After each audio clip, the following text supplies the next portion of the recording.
Փաշոխլու դու անընդհատ կանգնում խոսում ես, ասում ես թե պետք է խաղաղության պայմանագիր, խաղաղության խաչմերուկ, չգիտեմ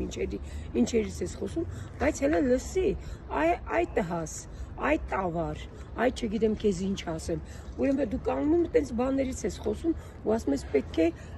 բանը Սյունիքում բերեմ 300-350 հազար մարդ բնակեցնեմ։ Էդ ում հաշվին ես բերում, հա? Մեր գյուղերը դատարկում ես, որ դրանց բերես, հա? Դու փունջ արդեն տեղակայում ես Հայաստանում դրանց։ Այդ մարդ ասում է այդ բանտից փախածներին։ Մենք շատ լավ տեսնում ենք դրանց արդեն Երևանի փողոցներում դրանք ոնց են փունջ ման գալիս ու լավ էլ խոսում են ադրբեջաներում, նաև հայերենով։ Իհարկե մենք արդեն իրաց տեսքից արտակինից այդ մարդասպաներին, այդ բանտից փախածներին մենք արդեն լավ ջոկում ենք։ Այսինքն դու ուզում ես դրանց բերելով, դու ուզում ես որ